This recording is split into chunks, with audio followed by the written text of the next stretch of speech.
Hello, Avital, Ada, Michal, and Agat. Thank you for joining us.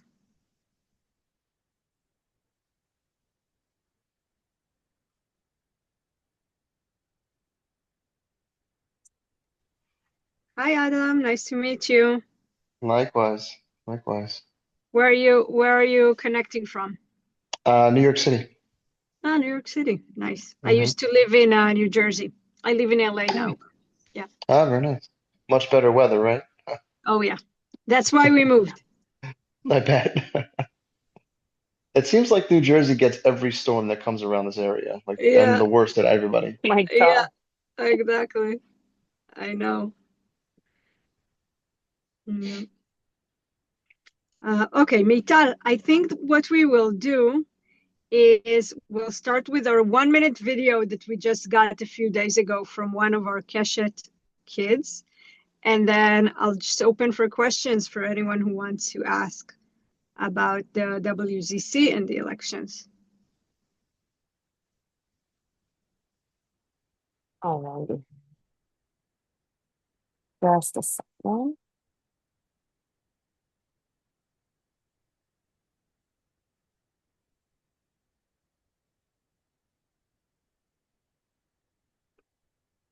Okay. Making sure everybody's gonna hear me. Okay. Hi, I'm Jordan and I'm 7 years old. And I have a big question for you. Why should you vote for IAC, slate number 22? Easy! Because they take care of me.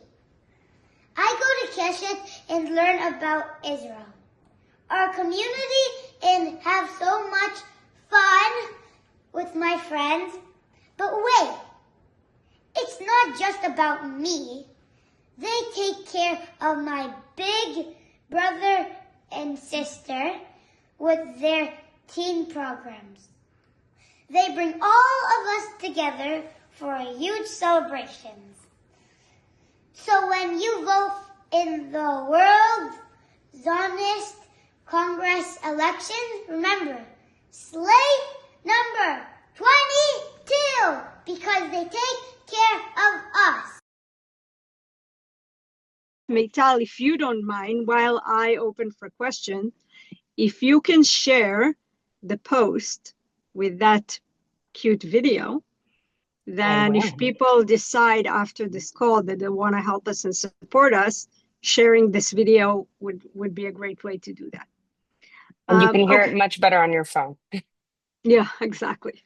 Okay, so I know that some people cannot be with a camera on, and it's fine. I know how busy everyone is, and I thank you for joining us today. We have calls like this and parlor meetings every day around the US. So whoever comes, I always welcome it. I don't care if it's a smaller group or a bigger group. I really appreciate your time. And I want to open this for questions.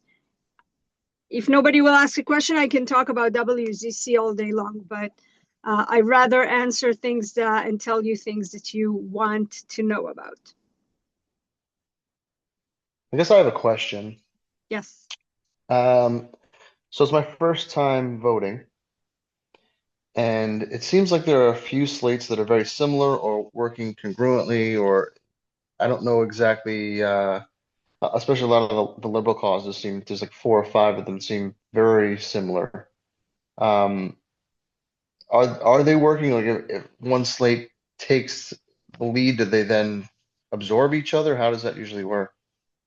It's a great question. So first of all, just so you all know, you are like most Jews, because most Jews, if they even vote, they vote for the first time this voting period, because the last election, only 120,000 Jews voted. I know it wasn't part of your question, but I want you to know that most of the Jewish world do not even take part in these elections. Now, in terms of the slate, this year, there are 5 new slates. So 16 of the other slates have been running, some of them since the start of the World Zionist Congress. And most slates are related to either a political party in Israel or a religious stream here in the US. And that is why, even if they look similar to you, they actually don't run together, because each of them actually has a group, a very specific group that they represent. Now, after the elections, they do form coalitions in order to support whatever they want to push. Some of them form a coalition, and it's like all the time. They run together, and they even have agreements between them on, like, the different seats or the different committees that people can join after you get elected. And some of them go together on specific votes. So it could be that some of the slates that you saw will eventually run together. They don't usually, one absorbs the other. They do form a coalition, and each of them still represents the political party or the religious stream that they represent. Ours is one of the very few that is not representing a religious stream or a political party. Agatha, I'm so glad to see you. It's been I was so excited long. when I saw her name too. I know. I saw your name, but I didn't want to assume, although your name is like, who else is called Agatha? Hi. Actually, I had a few questions. As you know, I worked for the IAC for a few years. Never heard of the World Zionist Congress before.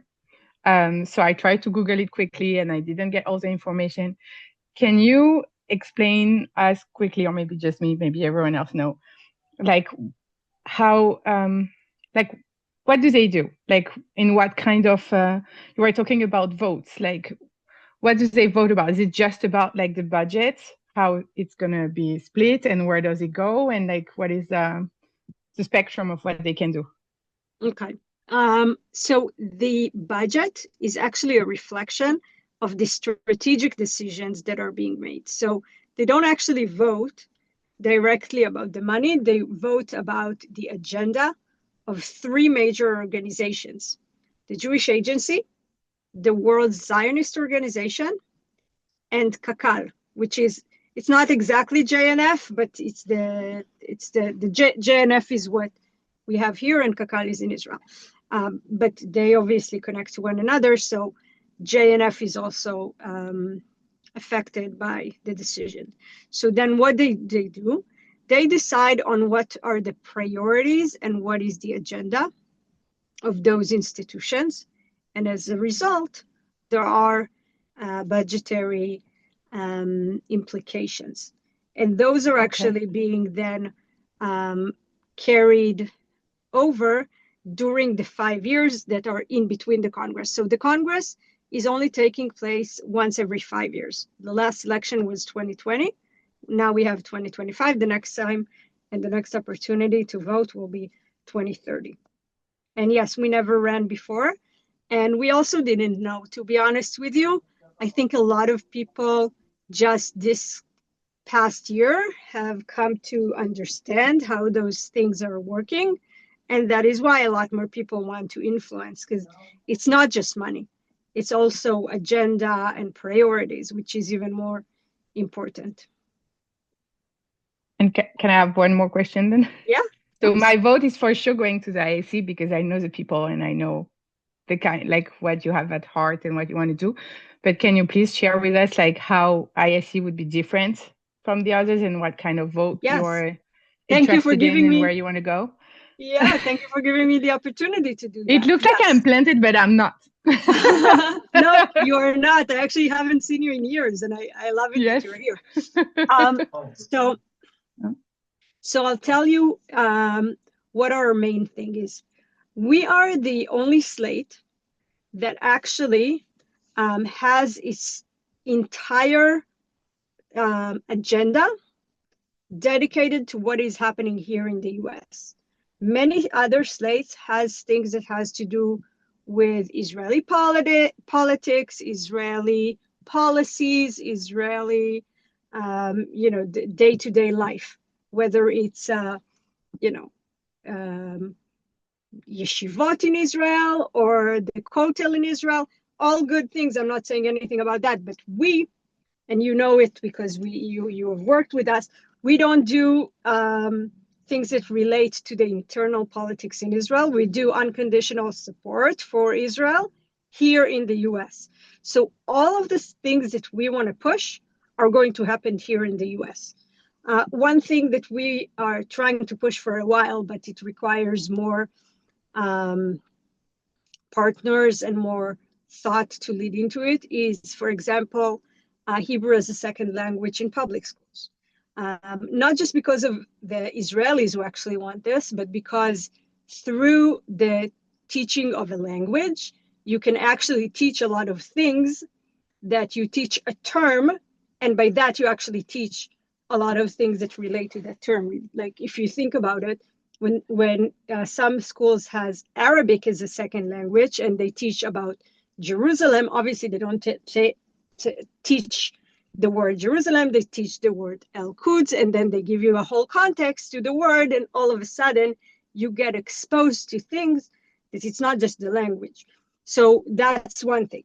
The other thing that we are pushing, and we have a very specific and unique angle, is that we come to the area of fighting anti-Semitism with our background as immigrants or the children of immigrants. It's different than if you come in any other capacity.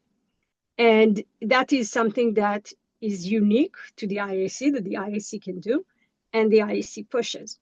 Another thing that we do, and we are trying to do it all the time, is that we are a community building organization. A lot of the organization or the streams, they have institutions, some of them don't have institutions at all.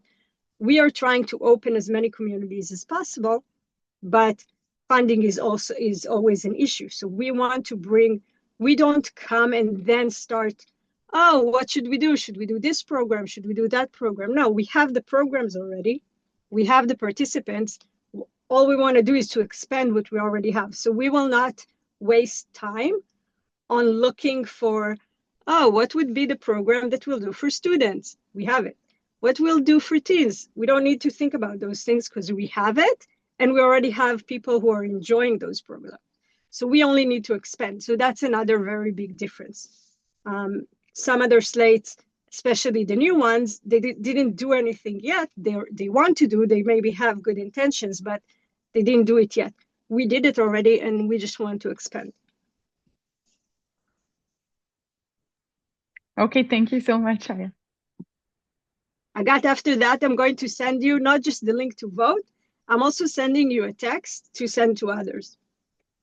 Okay, sounds good. Because I'd love to do that. That is actually the best help that you can give us. Because if I convince the people on this call, I will get, maybe 6 or 7 votes.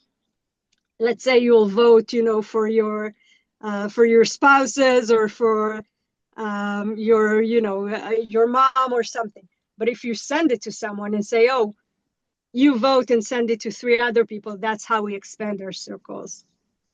Yeah, that's by receiving the text from Nadav, I decided to have a look at what was happening.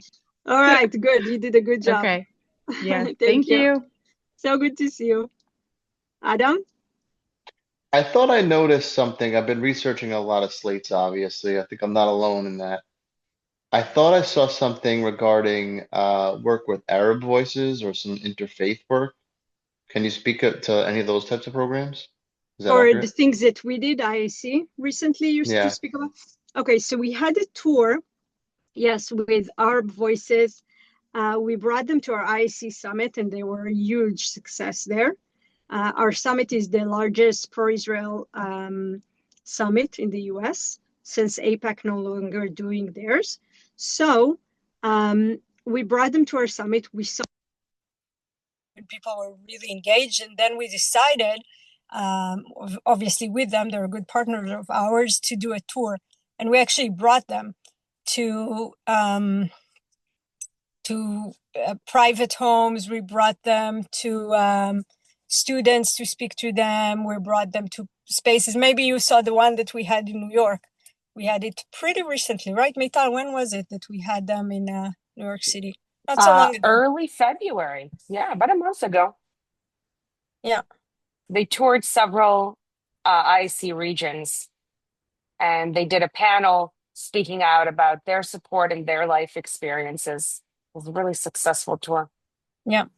So yeah, we do, and we do some of those things. We did one when we had a tour, probably 6 or 7 months after October 7th. We also had a Muslim and a Bedouin in our tour together with the Jewish Israelis who came. So yeah, we try to do that a lot.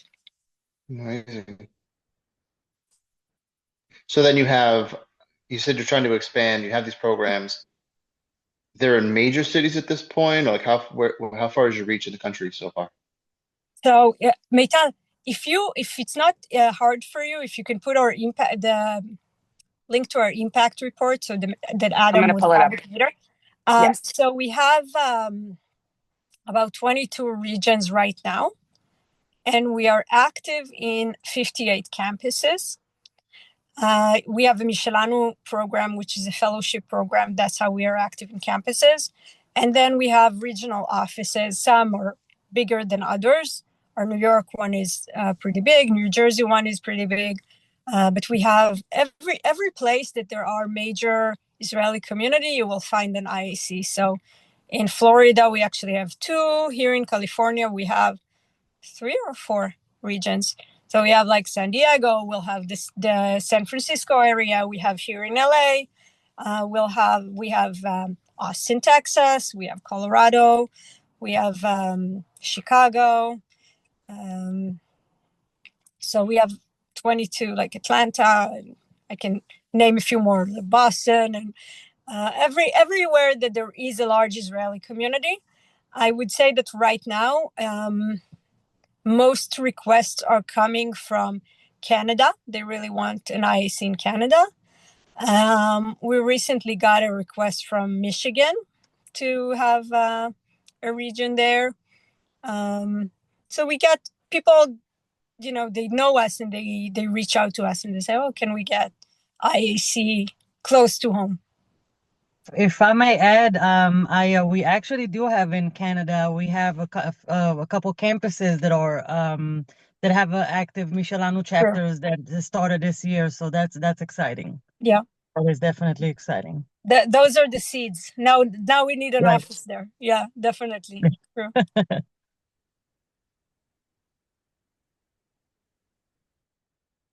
Any other questions that I can answer? Adam, if you want me to send you any specific materials, if you want to send me through the chat the personal note or Meital, we can send you anything that you want.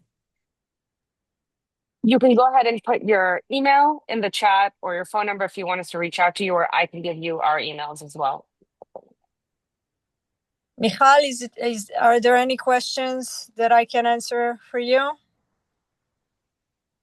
I saw you for a second there, but then your camera was turned off. I think Michal wrote that she's with the kids. Okay. So she's just here to listen. That's the thing that I can understand perfectly. Thanks, Okay. Adam. Meital, will you copy Adam's email for me? Thank you so Yeah, much. I'm going to send it to you right now. All right. Great. Thank you so much. This is really Okay. helpful. Thank you so much. I really Thanks for appreciate your joining. time. Thank you so much for joining. Oh, wait, my question are being answered. Okay. Oh, Thank you, Michal. Good. I'm glad. I'm always here if you need us. Thank you so much. Thank It's so good you. to see you. All right. Yeah. Bye. Have a good night. bye. Thanks, Agad. Good to see you.